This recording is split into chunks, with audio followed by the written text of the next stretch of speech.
tarde. É um prazer aqui estar com todos vocês. Meu nome é Daniel Osowicki, eu sou historiador, também sou sheliach da ciência judaica aqui em Brasil, sheliach também da Tnuá Betar e professor voluntário de Stand With Us em Brasil. Este é o evento de lançamento do livro Cartas ao meu vizinho palestino, publicado no Brasil pela editora Contexto por iniciativa da Stand With Us Brasil, com indispensável apoio de seus doadores. A Stand With Us é uma organização internacional focada em educar sobre Israel, contribuindo para o debate sobre o país e mitigando o antissemitismo e o antisionismo. O lançamento é uma ação conjunta com a Congregação Israelita Paulista, a CIPI, e com a Academia Judaica, um projeto da CIPI focado no aprofundamento e na diversidade do judaísmo. Além de mim, contamos hoje com a presença de outro debatador, o senhor Raul Cesar Gottlieb. Raul Cesar Gottlieb é engenheiro, diretor da revista Devarim, é presidente do diretório do Movimento Reformista para a América Latina e do Instituto Ibero-Americano de Formação Rabínica Reformista. Boa tarde, Raul.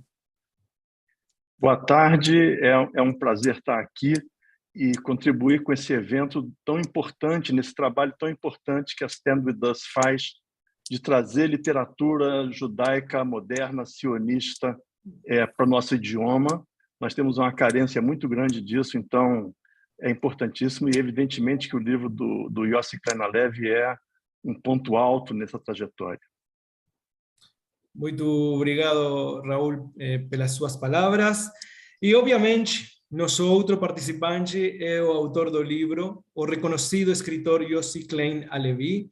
Yossi é membro sênior do Shalom Hartman Institute em Jerusalém, juntamente com o imam Abdullah Antepli, da Duke University, dirige a iniciativa de liderança muçulmana do Instituto MLI, que ensina jovens líderes muçulmanos americanos emergentes sobre judaísmo, identidade judaica e Israel. Seu último livro, Letters to My Palestinian Neighbor, que agora lançamos no Brasil, é um best-seller do New York Times. Ele escreve para as principais páginas de opinião dos Estados Unidos, incluindo o Times e o Wall Street Journal, e é um ex-editor colaborador também do New Republic. Então, boa noite, Yossi. Realmente é um prazer ter aqui a você conosco. Realmente temos muito que falar sobre seu livro, mas, primeiramente, queremos saber sobre o processo da escritura do livro. Como foi que isso começou?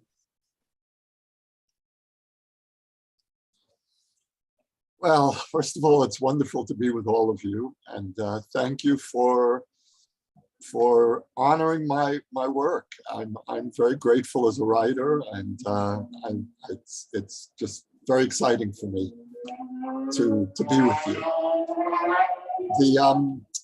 The book actually began with an experience of insomnia.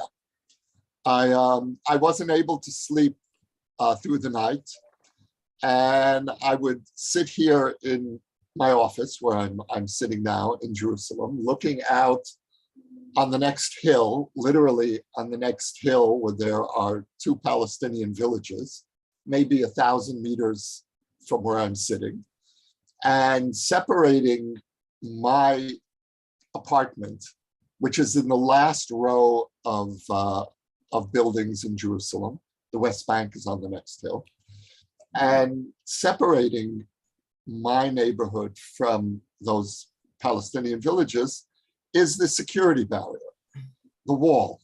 And I would be sitting here late at night, unable to sleep, looking at the lights across the way and wondering who's awake at 3, 4 in the morning, and listening to the muezzin, the call to prayer, 2 in the morning, 4 in the morning, 5, and by then the day is beginning. And this was going on night after night. And one night I started to imagine as if I were having a conversation with my Palestinian neighbor on the next hill, who is so close but inaccessible because of this barrier and because of the situation. And I started to have this imaginary conversation where I was explaining who I am, why I live here, why the Jewish people came back to this land that we believe is our home, a home that we share with another people. And all of the things that I wished I could explain, I found myself starting to write, and not on a computer, longhand, old-fashioned, as if I'm writing a letter. Dear neighbor, I don't know your name, I don't know anything about you, but we're so intimate, we can see each other's lights in the middle of the night. And that's how it began. And I didn't really think of it initially as a book. I didn't think of it as I didn't know what I would do with it. It was just something to do in the middle of the night. And I was working on a previous book at the time, which was a very difficult project and was not going easily. And whenever I would want to have some relief from that book, I would start writing, working on another letter. And that's how the project began. And then it really took a life of its own. Ok.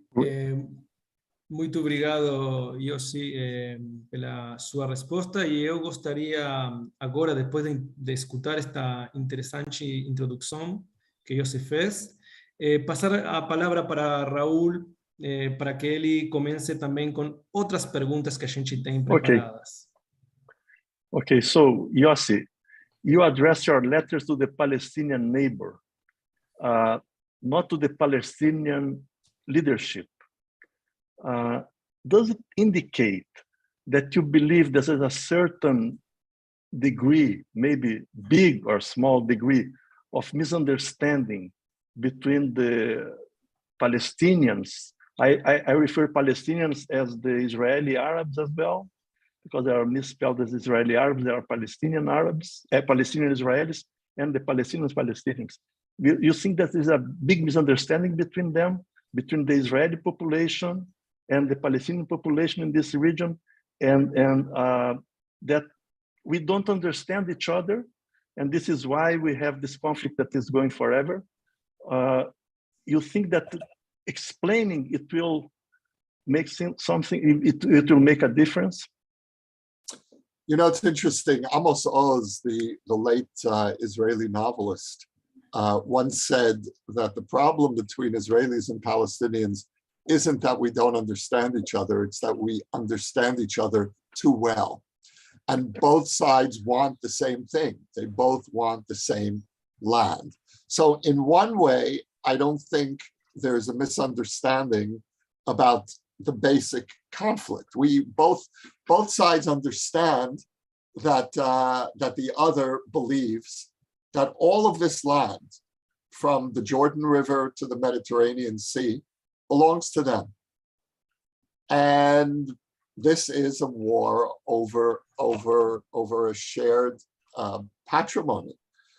And in another sense, I think, though, that certainly the Palestinian side and the Arab world in general understands very little about who the Jews are.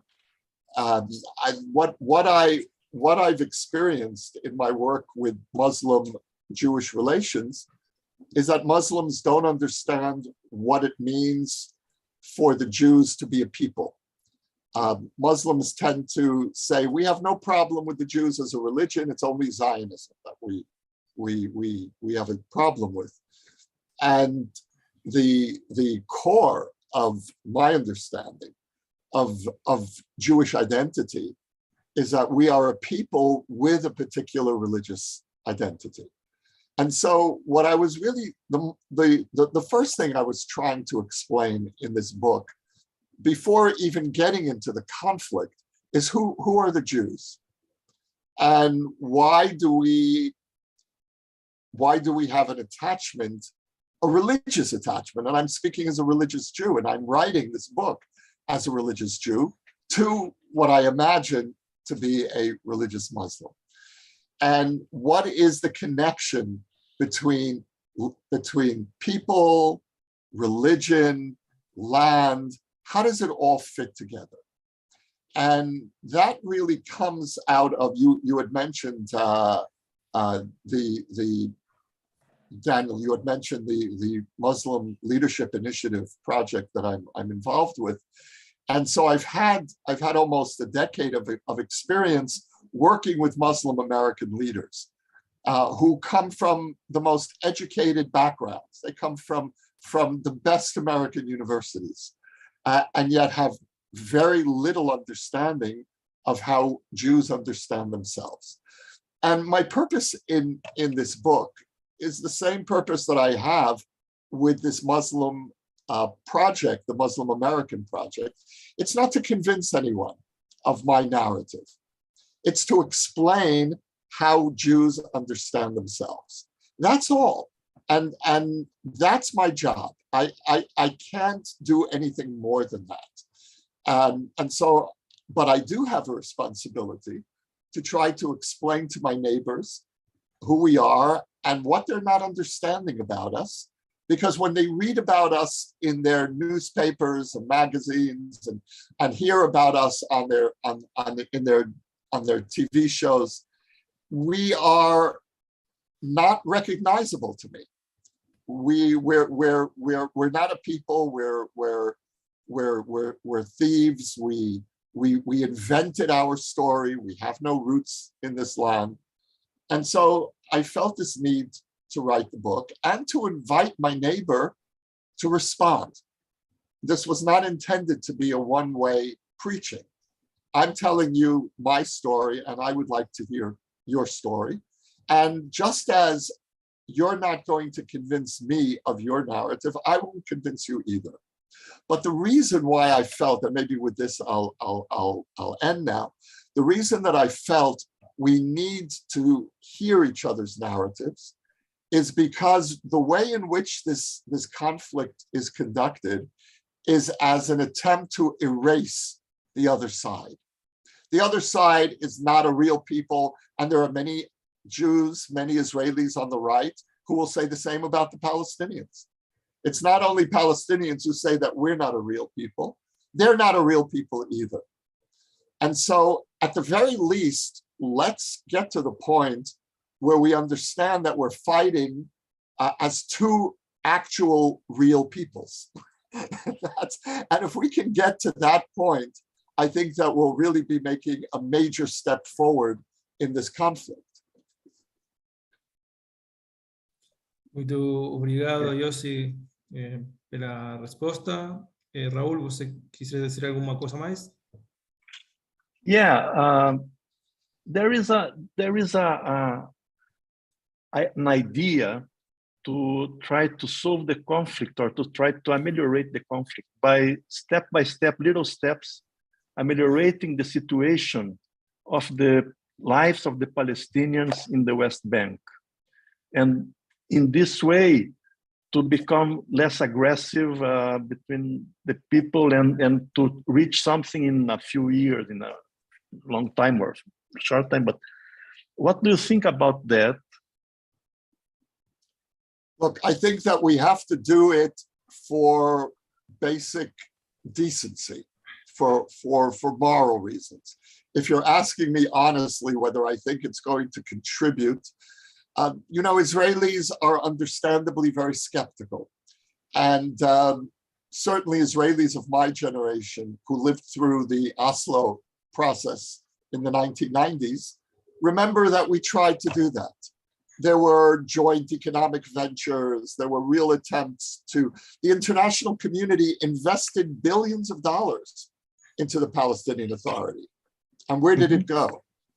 it certainly didn't go to better people's lives. I don't think there was any political entity that was the recipient of so much foreign aid and goodwill as the Palestinian Authority in the 1990s. And most of it went to corruption or to the militias, certainly in Gaza. And so yes, we have to do it, we have to try, but I'm skeptical, as I think most Israelis of my generation tend to be. Where I find more hope is in the changes happening in the region. And we're seeing those changes happening literally in the next couple of days, where the Saudis are in all likelihood going to be making some step toward normalizing relations with Israel. The reports here are that the Saudis are not going to go too far, but there will be some announcement with President Biden going back and forth between Israel and Saudi Arabia. And the reason that I'm mentioning this in the context of the Palestinian issue is because the only way that I believe we're going to solve this is through a regional agreement. The Israelis and the Palestinians, we can resume negotiations. I don't believe we're going to get anywhere. We know each other's negotiating positions by memory. Each side understands the other's red lines. I'm hoping that we can bring in the Saudis, the Gulf states, Jordan and Egypt, and begin creating an economic infrastructure and a security infrastructure for Israel. And by conceiving of a regional solution, I think that we take this out of the context in which it's been stuck for 25 years. And something amazing is happening in the Middle East. And that is that we're seeing the beginnings of normalization between Israel and parts of the Arab world. We're seeing the end of the Arab-Israeli conflict as we knew it. Now there's still a Palestinian-Israeli conflict, and there's an Israeli Shiite conflict, an Israeli conflict with Iran and Iran's allies, Hezbollah, Hamas, Syria. So the conflict is by no means over, and Israel still has to deal with a great deal of danger. But the conflict that I grew up with, the conflict that I took for granted as permanent, the Arab-Israeli conflict of the 1970s and 80s and 90s, that conflict is ending, and it's ending in these days as we're speaking. And so we need to really begin to think outside of the Palestinian-Israeli conflict and begin to think regionally. When Israelis think of this conflict, it's very different from how the conflict is perceived by outsiders. Israelis don't only see Israel versus the Palestinians. Israel versus the Palestinians, we are Goliath and they're David. But if you widen the conflict, if you widen the lens and you think of the region, then you'll see how Israelis experience the conflict, which is that we are the only non-Arab, non-Muslim state for thousands of kilometers. And what we need to do is really bring in those parts of the Arab world that are ready to make peace with us, that are making peace with us, and bring the Palestinian issue into the Abraham Accords. So my answer to you really is, of course, we need to improve the lives of people on the ground. But I'm not ready to abandon the vision of trying to solve this conflict. And what's happening in the region, I think, gives us an opportunity, if not immediately, and I don't think it's really going to happen anytime soon, but it's possibly laying the foundations for a long-term regional solution. Thank you. Obrigado, Yossi. Agora, eu vou fazer uma pergunta, talvez um pouco difícil, mas uma pergunta que a gente recebeu, elaborou, e é a seguinte. Sendo que muitos governos ocidentais com altos níveis de democracia têm declarado ao movimento BDS como movimento antissemita, por que você decidiu colocar algumas cartas no final do livro de alguns membros desse movimento? Yes. Is the question, why did I include them? Yes. What is the objective? No, my point, well, first of all, just to take, before I answer the question, let me explain the difficulty that I had in ending the book with the Palestinian narrative. Now, this is a book that I wrote to explain and defend the Israeli narrative. And I knew that I wanted to include Palestinian responses, but I wasn't sure that I really wanted to give the Palestinians the last word in my book. And in the end, I decided that I'm not going to respond to their letters in the book. I responded to each one of them, of course, personally, and some of them have become friends, and others I've had correspondence with. But I made the decision to end the book with the Palestinian counter-narrative for several reasons. One is I wanted to honor those Palestinians who had the goodwill and the courage to respond to me, because none of those letter writers had to respond to me. They could have all ignored me. And instead they chose to engage with me.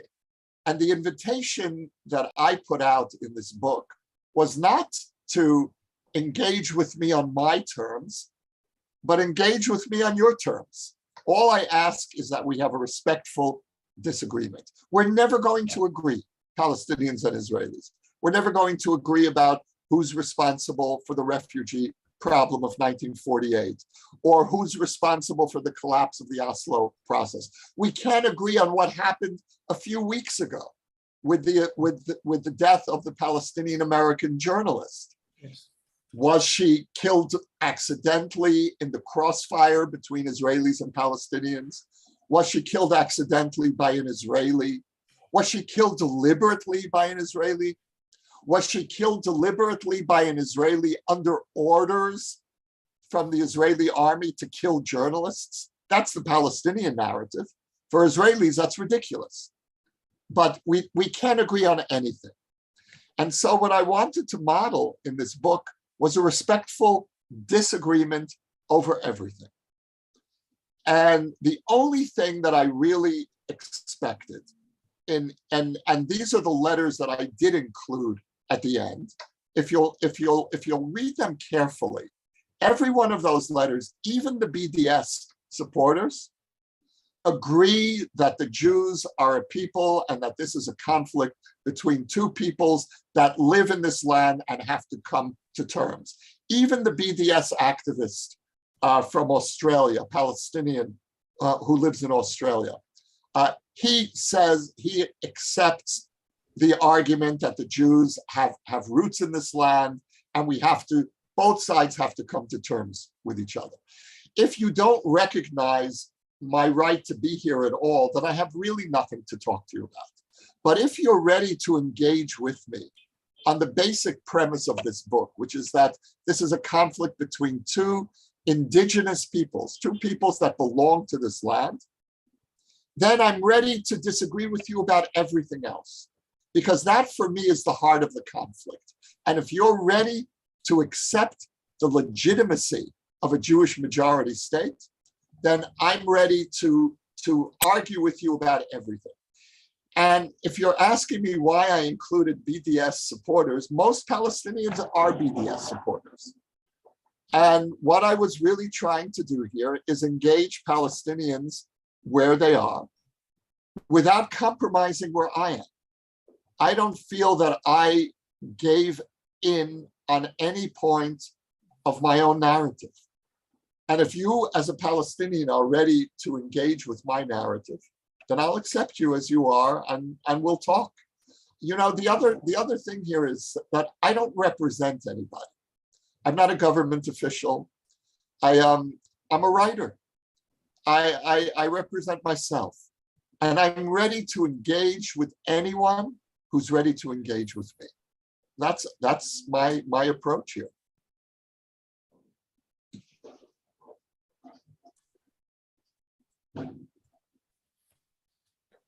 Muito obrigado. Raúl, ¿você quiere continuar con otra pregunta? Yeah, I can make a question. Yes. Of course, not of course, but I believe that with the normalization of the Arab-Israeli conflict and the Palestinian-Israeli conflict will be in a completely different shape. Okay, so I'd like to ask you, what in your opinion will be the reaction of the Palestinian leadership to this new situation that is building? I'm looking here in Israel. I live now in Israel, and I see many tourists that come from the Emirates here. It's amazing. We didn't have that. Now there are plenty. So how the leadership of the Palestinians, they are going to react to these Arabs? What's going to happen there? Is not there danger that is going to break everything there? Look, the Palestinian leadership is one of the tragedies of the Palestinian people, because the leadership reacts to any change in the same way. It's always no. And the leadership is reacting in the same way now to the Abraham Accords, rather than accepting the invitation of the Gulf states to join, to begin the process. It's once again no. So I don't have any hope for the Palestinian leadership at this point. I also don't have any hope for the Israeli leadership. My own leadership is stuck. And we do have leaders on our side who want a two-state solution. Yair Lapid, the head of the centrist Yesh Atid party, there is a future party. Certainly, there are Israeli leaders who want a two-state solution, but that's not where the real weight of the Israeli public is right now. And I don't think it's where the weight of the Palestinian public is either. So in that sense, the leadership of both sides, which is not interested in a two-state solution, probably reflects where the majorities of both peoples are right now. Now, I wouldn't have said this 10 years ago, because 10 years ago, I believe, or 15 years ago, there was an Israeli majority for a two-state solution. But people get tired. There's a great deal of despair. And I understand the despair.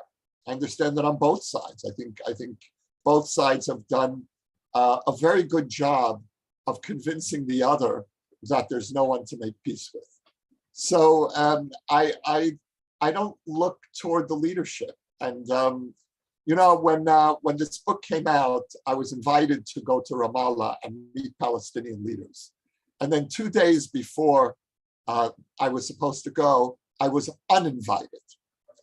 And so that for me, you know, and I didn't expect anything to even come out of the meeting. So I'm really looking for conversations with Palestinians who are not in the leadership, because the leadership, I think, is stuck in a very bad state of mind. But you think that we can move somewhere without the leadership? Do you think that in Israel, in Palestine, there will be a move to change this leadership to something more representative of the people? Look, I think that one of the tragedies of the Palestinian national movement is that so far it's only created two very bad alternatives. There's either the Palestinian Authority, which everyone knows is deeply corrupt, or there's Hamas, which is spiritually corrupt. Where is a third force in Palestinian society? Where is a party representing the middle class, the people who really want a decent future for their kids? And I know those people. I know they're there. Why isn't there an expression, a political expression of that force? Now, I do know people, there are people on the Palestinian side who have very courageously created small groups to engage with Israelis, small groups for reconciliation. But there's no organized political force. And until there's going to be a political force to challenge either the PA and Hamas, I don't believe that we're going to really have progress. So maybe the Arab countries can force to create this kind of movement in the Palestinians. Do you believe that? That's my hope. Exactly that the Arab world is going to get to the point where it's so fed up, so frustrated with the Palestinian leadership. And I think we're starting to see that. If you listen carefully to what some of the Arab leaders are saying, they're basically arguing that they're not going to allow the Palestinian leadership to have a veto over a better future for the Middle East.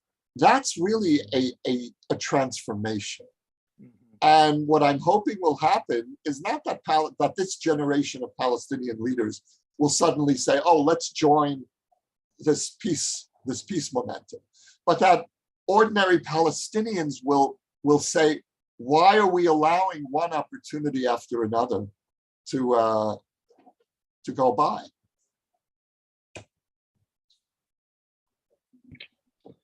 Daniel, você quer falar? Sim, muito obrigado, Yossi.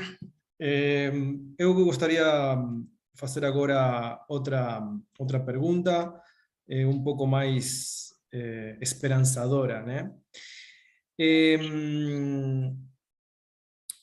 Vamos a falar que, sem dúvida, seu livro é uma mensagem de convivência e paz para as gerações futuras. Como você avalia a educação que as crianças palestinas e israelenses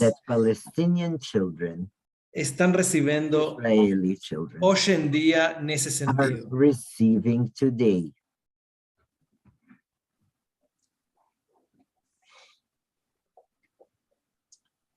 The conditions are so far from being ripe for an agreement, and that's one of the major reasons for it. There is a major stumbling block on our side, which is expanding settlements. And I don't believe that we've reached the point where a two-state solution is not physically possible. I don't think we're there yet, but we're getting closer to that point. On the Palestinian side, the major obstacle is that instead of the leadership preparing their people for peace, even during the Oslo years, you know, my kids were going through school in the Oslo years. I remember, you know, my daughter would come home from kindergarten waving a little peace flag with a Jewish star and a dove. And this is what they were doing in Israeli schools. In Palestinian schools, we now know that they were learning about from the river to the sea, Palestine will be free, and that there is no peace to be made with the Jews. And so on their side, it's this culture of denial. And that's really the denial of Jewish roots in this land, the denial of a Jewish story, the denial of the Holocaust, the denial of Jewish history. That's basic to how one after another of Palestinians have been taught. And not only Palestinians, you'll see it throughout the Arab world. You'll see it in Egypt, supposedly our peace partner. Where it's starting to change is in the Gulf, certainly in the Gulf states, and even in Saudi Arabia. There's been very substantial progress made on the school textbooks. and how they teach about the Jews. On the Palestinian side, it's a disaster. And that's something that we when I speak to foreign groups that come to Israel, journalists or diplomats, and they talk to me about the settlements, I said, I have no problem with the international community pushing the Israeli government to stop expanding settlements, on one condition, that you also push the Palestinian leadership on what they're causing, their obstacles to peace. Because this conflict is not just about settlements. It's not just about what Israel is doing. It's also what the other side is doing. And yes, we have the power and they don't, but that doesn't absolve them of responsibility from creating a culture of hatred. If you're really going to have a peace process, you need to start preparing the ground. Perfect. Thanks. Raúl, ¿o posso seguir? ¿O você quer perguntar? Não, segue. Ok. Na última parte de seu livro, como a gente já tinha falado, você apresenta diferentes cartas enviadas pelo público palestino ou muçulmano, né? Eu queria perguntar qual dessas cartas realmente significou para você? Qual dessas cartas colocou mais dúvidas nas suas certezas? Qual foi a mais difícil que você recebeu desde um ponto de vista intelectual?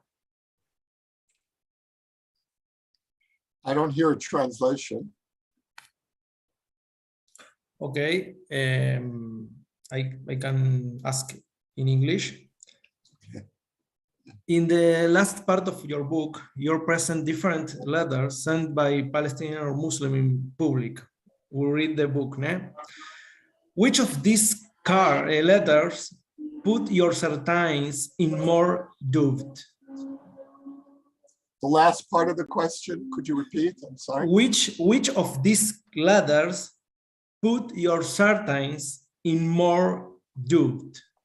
Your the things that you think that are correct. What? Well,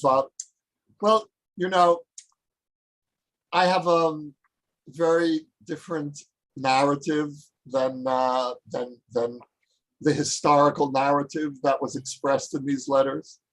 But what really touched me about most of them was the pain and despair, especially among young Palestinians. And sometimes I'm asked, what changed you? Did any of your ideas change? And the truth is that I've been involved in this conflict in one way or another for 40 years. This is the 40th anniversary of my moving to Israel. It was 1982. And I worked as a journalist covering this conflict. I was a soldier, so I experienced the conflict that way. I've been a reconciliation activist. I've been involved in different aspects of the same conflict, which means that you pretty much have heard it all. There aren't really new arguments on either side. But what really touched me about the Palestinian letters was the desperation. And the impact that it had on me was very personal, because I'm responsible for their misery. Now, I believe that Israel at this point doesn't have a choice. I don't believe we can create a Palestinian state now on the West Bank, and I'm speaking about the West Bank here. It's 1,000 meters away. It's all, the geography is so intimate, and the most likely outcome if we were to create a Palestinian state tomorrow is that I would have Gaza on the next hill. This would turn into Gaza. That's what most Israelis believe. I believe that. And so I can't create a Palestinian state now.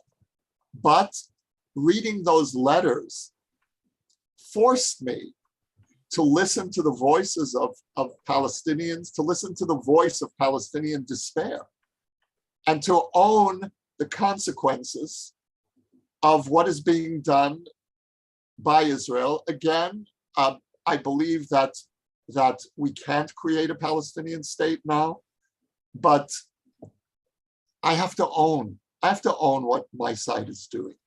I have to take responsibility for it. And so that's what this experience has really done for me. Point is, it's deepened my commitment to trying to be ready for a solution, and not to just say, well, we tried to make peace in 2000 and 2009, we put offers on the table. Yes, we did. And those offers were rejected. And that's an important part of the record. But at the same time, it's not enough for us to say we tried. We have to keep trying. And we have to explore the possibility with our new allies in the Arab world of whether it's possible, whether there are some new openings that we haven't explored. We need to take the initiative. And right now we're very passive on this issue. Yeah. Daniel, may I make two more questions and then we pass to the public? We have Yes. questions from the public. I don't know. I'm not aware. I didn't receive. Okay. So let me make two questions, one after the other, completely different questions. The first one, what is the role of the Israeli Palestinians in the solution of the conflict? They have a role. What are the question? It's a wonderful question, especially in light of developments over the last year. Now, several things happened over the last year that are contradictory in terms of in the internal relationship between Israeli Arabs and Israeli Jews. In one way, the relationship got much worse.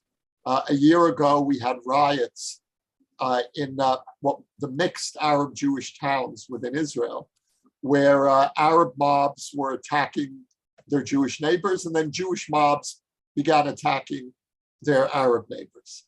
And this was the worst violence that we've had between Arab and Jewish Israeli citizens, probably since 1948. And in another way, we've had a major breakthrough in relations with this government. This is the first government in Israel's history that had an Arab party. Now, we've had Arab cabinet ministers coming as individuals, representing the Labour Party or the left-wing Meretz, but we've never had an Arab party. And there's been very good reason for that. Neither side wanted it. The Arab side didn't want to be part of an Israeli government and to have responsibility if Israel went to war with Hamas or Hezbollah. They didn't want to be part of having to share the responsibility for a war against fellow Arabs. And on the Jewish side, we didn't trust the Arab politicians for very good reason. Many of the Arab politicians have supported Hezbollah or Hamas over the years, have supported terrorism, deny Israel's right to exist as a Jewish state. But this year, we had the first Arab party.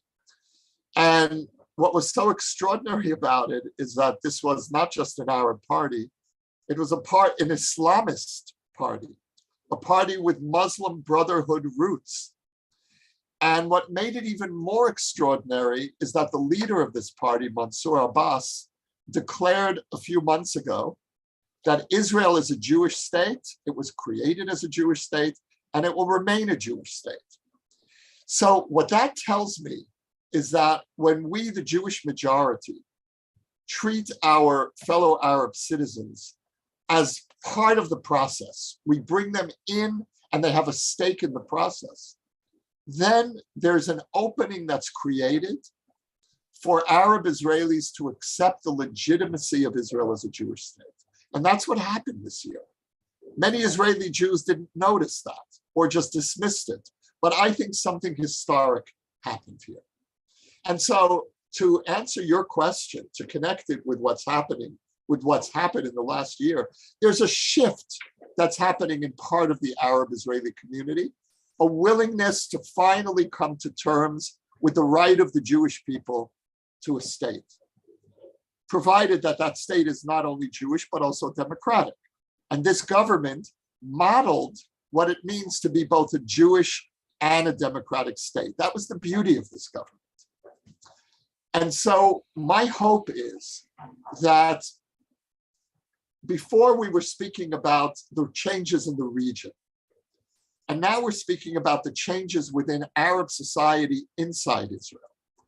Between the region and Arab Israelis are the Palestinians. And I would like to see pressure going from both directions. I'd like to see an Israeli offer on the table for a two-state solution that leaves out the right of return. There is no right of return to the state of Israel. There's a right of return only to a Palestinian state, to put the offer on the table and have the Arab world and Arab Israelis pressuring the Palestinians. Here's a deal. Why aren't you accepting it? But we have to put the deal on the table first for that to happen. Okay, yeah. So what do you think is going to happen in the new election? With the election? Yeah.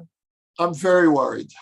I'm very worried because, well, first of all, I'm worried about Netanyahu. I think that Netanyahu in the past was a good leader, a credible leader. He has some major accomplishments economically. I think that he deserves a great deal of credit for leading the campaign against Iran. He really is responsible for creating the international atmosphere in which Iran, the Iranian nuclear threat, was seen as an urgent issue to deal with. I don't like the way the international community has dealt with the issue. I want to see a much more credible military threat to Iran. But nevertheless, Netanyahu really galvanized much of the attention and opposition to Iran. In the last few years, since his legal problems, Netanyahu is no longer a credible leader. He's looking out only for his own self-interest. That's my perception. And when I listen to him, I don't hear a leader who has Israel's interests front and center. I think that he's lost that. So my first concern is that if Netanyahu returns, we will be electing a leader whose primary motive is his own personal legal problems.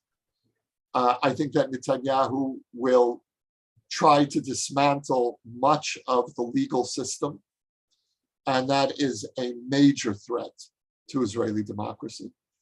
And Netanyahu is also going to be bringing in an openly racist party. We have never had a racist party in an Israeli government.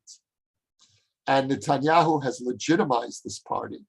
I'm speaking about the party of Ben Gvir and Smotrich, they call themselves religious Zionism, which is a disgrace, because religious Zionism is a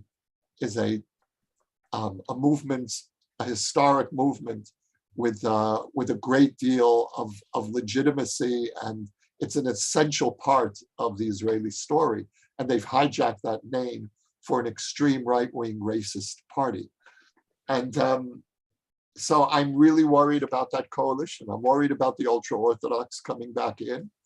I'm worried about an ultra-Orthodox, ultra-nationalist coalition headed by a corrupt prime minister. It's a nightmarish scenario. And so I hope that Netanyahu will not be able to form a government, and then and I believe that if he's not able to form a government now, after 5 elections, the sense in the political system is that the Likud is finally going to get rid of him. And then then we'll have a more mainstream, normative right-wing coalition. It will be a right-wing coalition because the country is right-wing. Israel today is a majority right-wing, and there's no way to avoid that. But if you look at the parties that form this outgoing government, what's so interesting is that 3 of the parties are right-wing. And those parties, I'm speaking about the New Hope Party of Gideon Sa'ar, Bennett's Yamina, and Lieberman's Yisrael Beitenu. 3 right-wing parties broke with the right-wing coalition because of they wouldn't sit with Netanyahu. As soon as Netanyahu is gone, you will have a much larger right-wing coalition, which will naturally form a government, and hopefully without the extreme right racist party. And then you'll have a normal right-wing government, and that's legitimate. That's a reflection of the will of the Israeli public. But let's not have a government that depends on a racist party as for its 61 seats. That's a historic disaster to my mind. So Yossi, let me change subject and try to bring to the end. What the project that they're working now on? Describe your new book for us, please. What you're working in. Well, the book is about it begins with the question, how did the Jewish people get from the lowest point in our history, which was 1945, to what I believe is the peak of Jewish history, which is today. We have never been stronger. We've never been more central on the world stage. The Jewish people, Judaism, Jewish ideas, the state of Israel has never been more a part of the global conversation. Not always in a good way, it's true, but certainly we have never been so central to the world's consciousness as we are today. And we've never been in a better position to defend ourselves. And so that's the starting point of the book.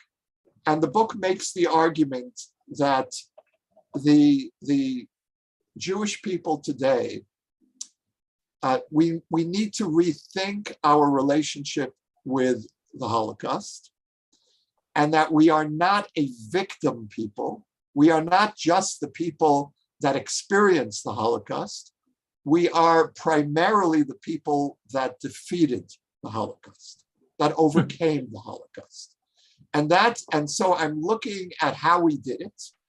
I'm really focusing on the 2 main centers of Jewish life, the state of Israel and American Jewry, and looking at how these 2 centers transformed Jewish life and defeated the Shoah.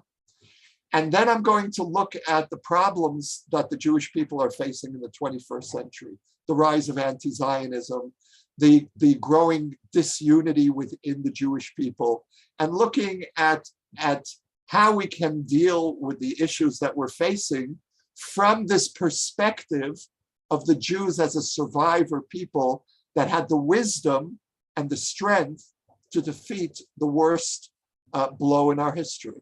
And so that's really what the book really is about, in a way, the last 70 years and the next 70 years. So, looks wonderful. So, thank you. I hope it'll be translated into Portuguese. Yeah, we are eager to translate it. We are just waiting for you to finish it.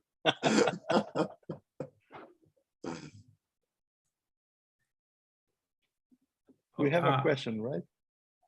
Sim, a gente tem aqui umas perguntas de Isadora Milagres. Você acha possível uma solução de retorno para os refugiados palestinos? ¿En qué forma? I just heard the end of the question. Could the translator repeat it, please?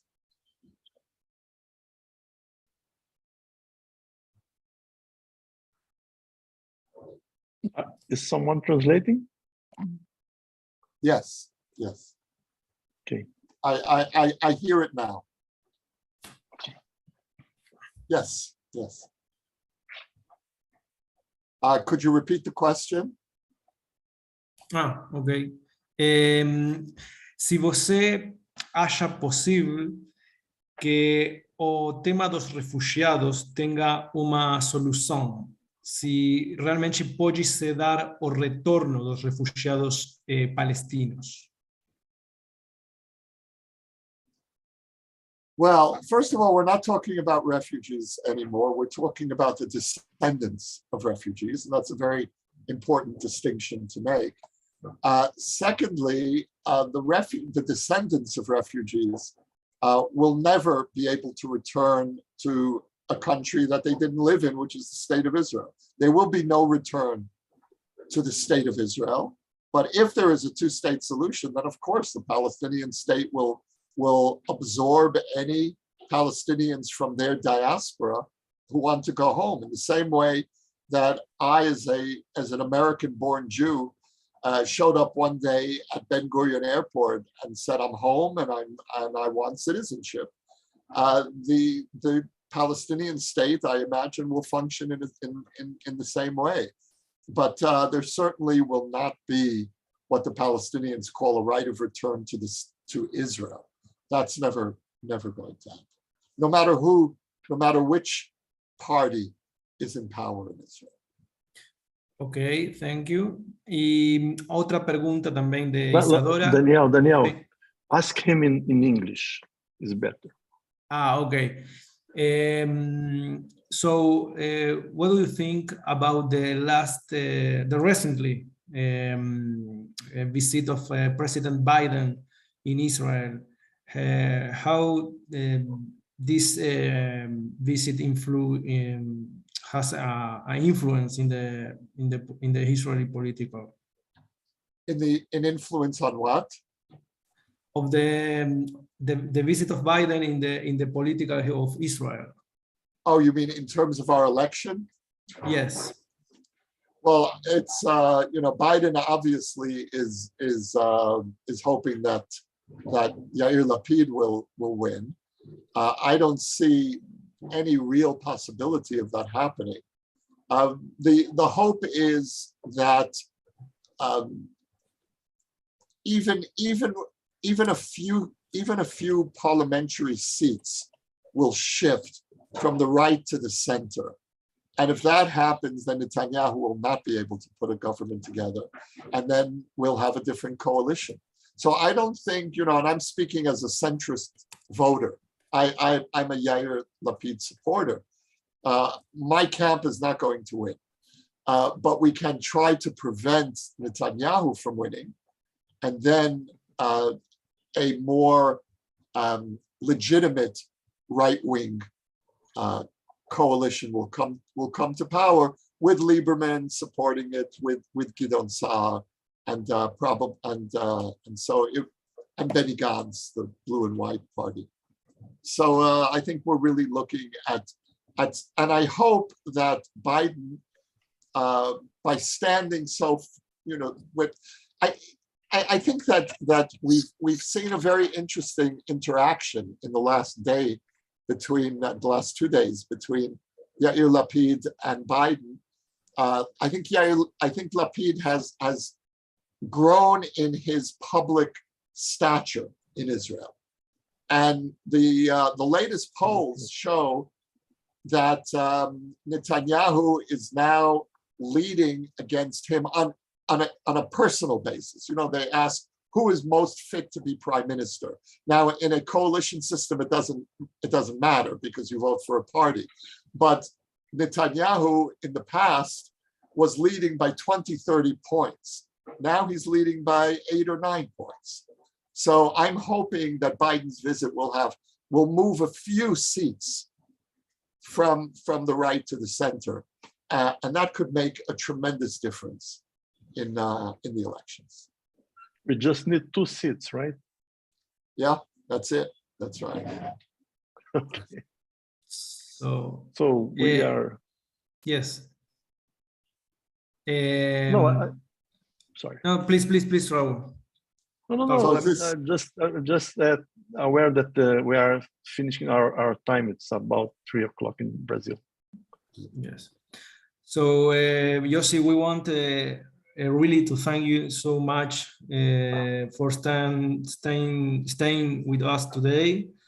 Really, it was a pleasure for us. And do you want to say last words for us?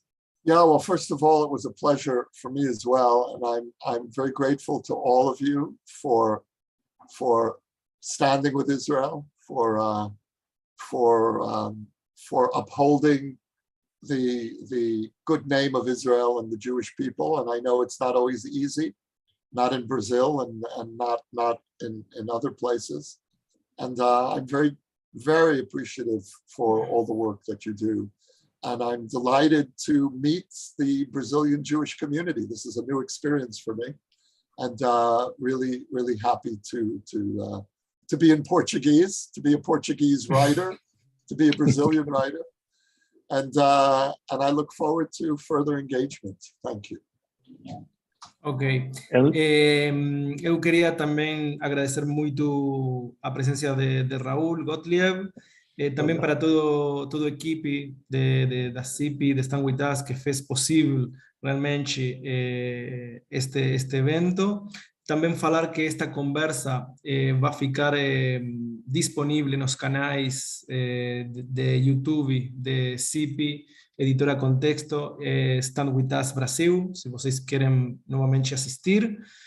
E também que vocês podem compartilhar com quem tenha interesse de assistir novamente a esta incrível palestra de Yossi Klein Halavi. Obrigados a todos e até a próxima. Também sugiro muito comprar o livro que eu já tenho aqui, que realmente é um livro incrível, que traz outras visões do que a gente está acostumada a ler sobre o conflito israelense-palestino. Obrigado e boa tarde. Thank you, Yossi.